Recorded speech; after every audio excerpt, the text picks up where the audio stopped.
From Hollywood, it's time now for... Johnny Dollar. This is Constance Alder, Mr. Dollar. Are you all right? Sure, Mrs. Alder. What made you think I might not be? Well, just your having left the living room. Being in your own room like this, Oh, nothing wrong, Mrs. Alder. I'm fine. I'm sorry El Montante took so long with his cape handling demonstration. I hope you weren't bored. Not in the least. He's very good. But you did leave. That isn't necessarily a sign of boredom, is it, Mrs. Alder? You left before I did. Yes, of course. The hostess has to keep busy, you know. Sure. And like I said, I wasn't bored. I only left because I wanted a little air. I went out on the patio for it. Wonderful spot, Mrs. Alder. You can see everything. The harbor, the slope down from the house, even anyone who might be on it. I want to see you, Mr. Dollar. Talk to you. That figures. Where? Your car. Half an hour.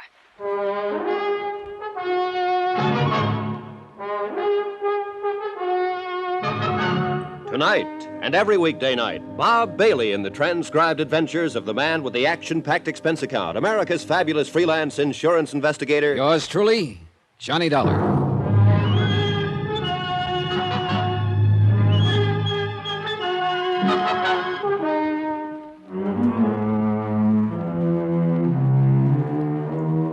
From Special Investigator Johnny Dollar, location Caracas, Venezuela, to the Home Office, Worldwide Mutual Insurance Company, Hartford, Connecticut. Assignment, the Alder matter. Expense account continued.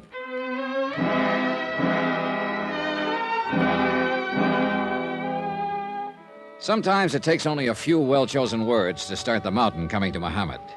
And it looked like I'd picked the right ones with Constance Alder. Whatever she had to say, I wanted to hear it, because it was a cinch nobody else in this rat race was giving away any information. Yeah, I wanted very much to hear what Mrs. Alder had to say. I headed downstairs right away because I have a fetish about being early. But my timing was bad. Hey, Dollar, you got a minute? Well, I can hardly say no to my host, Mr. Alder. Come on in the den.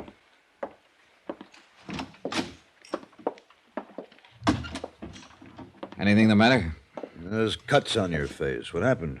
Your daughter's boyfriend. Paul Kincaid? Yeah, he's got the idea you hired me to bust up their little romance. He didn't like it. That idiot. Is that all you've got to say, Mr. Alder? What? Because if it is, let me tell you how I feel about it, where I stand. Look, Dollar... No, you look. I know you're the insured, but I just about had it with you. I don't have to take that kind of talk. I think you do. You asked me to keep you alive, but you won't lift a finger to help. Every time I ask you a question, you look the other way, do an imitation of a clam. What am I supposed to be, a mind reader? All I want you to do is protect me. Oh, come on, Alder. You're smarter than that. Protect you from what? You've almost been tagged out once. You must have an idea who made that try and why. I have no idea. Just like that, huh? Mr. Dollar... Look, Mr. Alder, don't you see that by not opening up, you're making a clay pigeon out of yourself? I can tell you nothing. You know that I'd be justified in suggesting my company cancel the policy. Well, you'll have to suit yourself about that. Excuse me. Just a minute. What did you tell your family and guests about me? Who am I supposed to be? An old friend from up in the States. Uh-huh. You realize something, old friend? That's the first question I ever asked that you had an answer for. It's the first one I considered you had a right to ask. Mr. Alder. Yes? Whose side are you on? Yours or the person who's trying to kill you?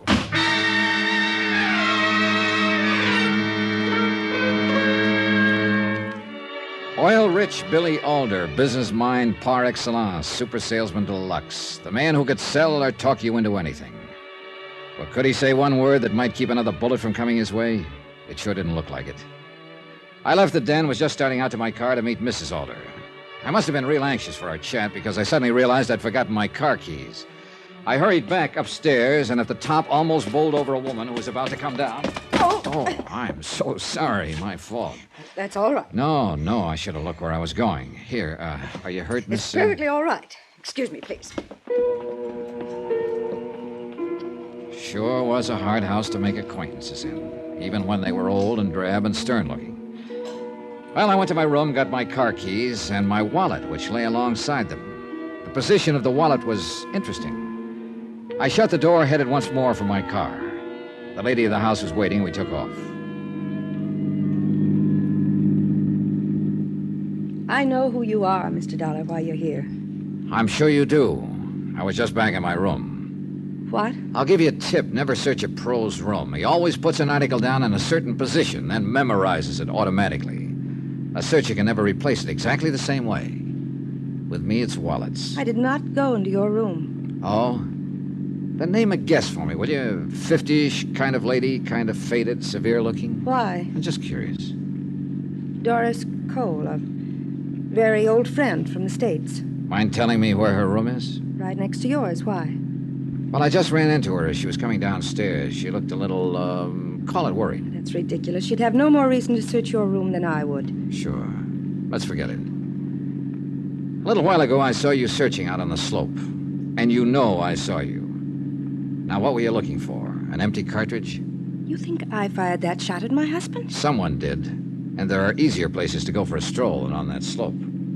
I know what you're thinking. But you're wrong. I just wanted to see if I could find some trace of whoever had done it. A shell from a gun. Well, that's interesting, to say the least. I don't like your tone, Mr. Dollar. I don't blame you, because you just made a boo-boo. Only an automatic ejects a shell. A revolver doesn't. In other words, you knew what kind of gun was used. Uncomfortable, Mrs. Alder? Why don't you go home? Like to live dangerously, Mrs. Alder? Slapping the driver of a moving car? Pretty foolish, isn't it? I'm sorry. I'm very sorry.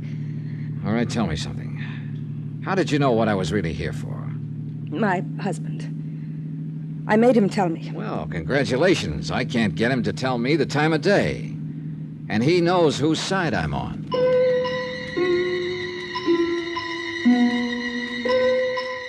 We rode back to the house without exchanging another word, and one thing was obvious. The chic Mrs. Alder had apologized all right, but the anger I'd stirred up could have powered a fair-sized city for a week. When we reached the house, she simply got out, headed for it as though I were a process server she wanted to get away from. I went to my room, trying not to look like a process server, to figure what my next step would be. I was suddenly very grateful to whoever had chosen my room because of two things. The excellent view of the Alder patio, and what was happening on it. Mrs. Alder and Doris Cole were having a discussion, with Mrs. Alder doing all the talking. Even from this distance, I could see the anger on both their faces. Then, after a few minutes, both women went into the house. 5 minutes later, I was still wishing I could have heard the words.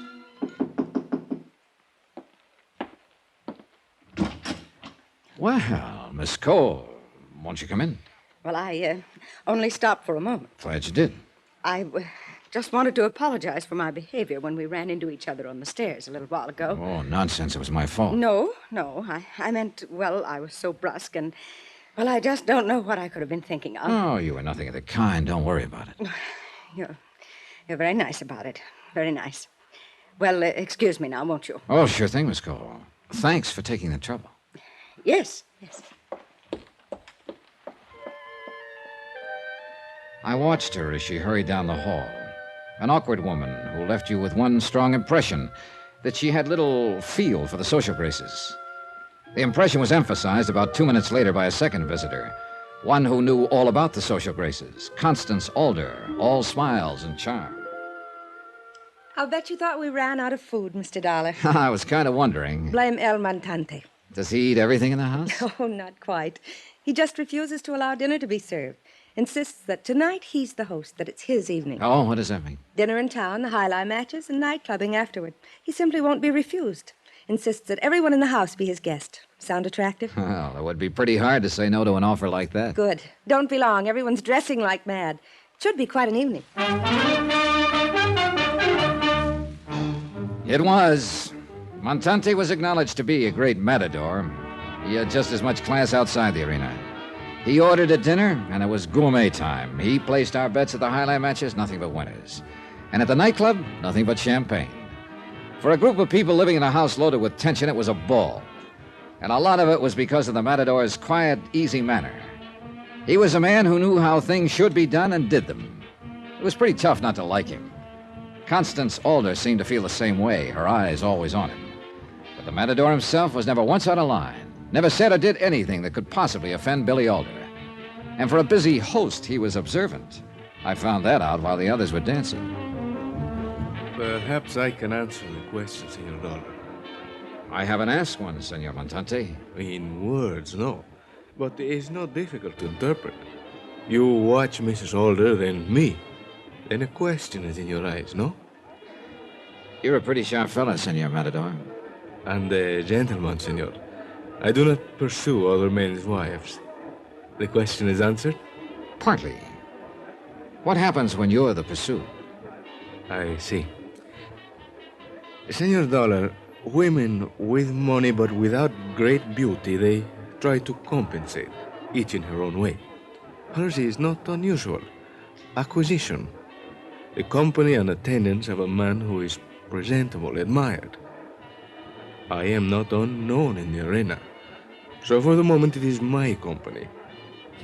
Tomorrow, a better-known companion, if one should appear. As simple as that.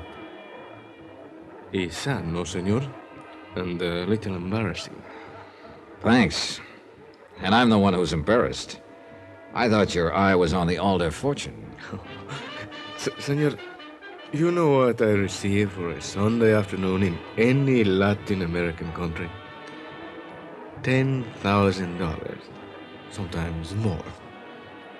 Your question is answered, senor? Well, not quite.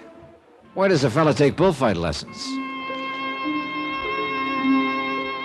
Like I said, the evening was pleasant, but it was still a job. Watching Doris Cole now, awkwardly dancing with Billy Alder, I kept thinking of her argument with Mrs. Alder, her furtiveness. I felt sure she'd been the one who'd searched my room, and there would never be a better chance to return the compliment. So I developed a sudden killing headache, and over the protests of the others, said goodnight and grabbed a cab for the Alder house in Aguilera. In Miss Cole's room, I did a hurried but thorough search, and came up with two things that proved real interesting. A passport with Doris Cole's picture, but made out to one Dora Jansen, and an unsigned letter postmarked New York. In a quick scrawl, it said simply that the Caribbean Star would arrive in La Guiera on the 17th. I'm sorry about your headache, Mr. Dollar, but there is no aspirin in my room.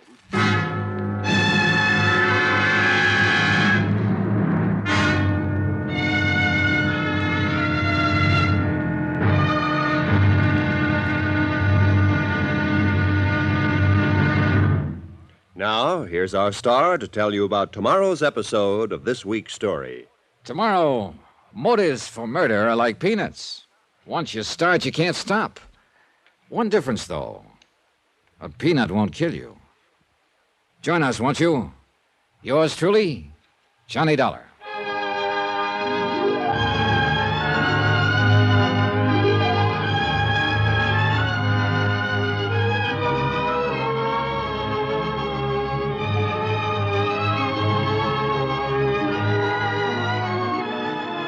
Yours truly, Johnny Dollar, starring Bob Bailey, is transcribed in Hollywood. Written by Tony Barrett, it is produced and directed by Jack Johnstone. Be sure to join us tomorrow night, same time and station, for the next exciting episode of Yours truly, Johnny Dollar. Roy Rowan speaking.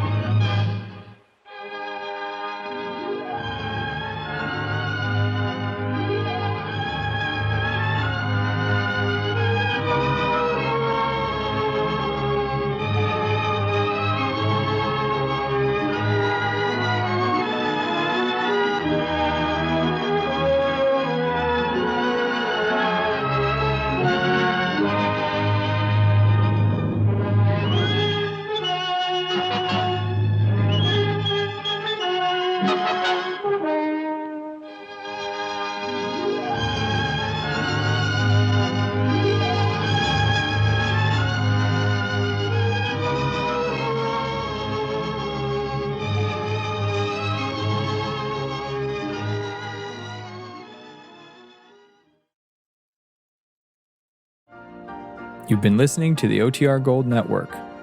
Find more classic radio at otrgold.com.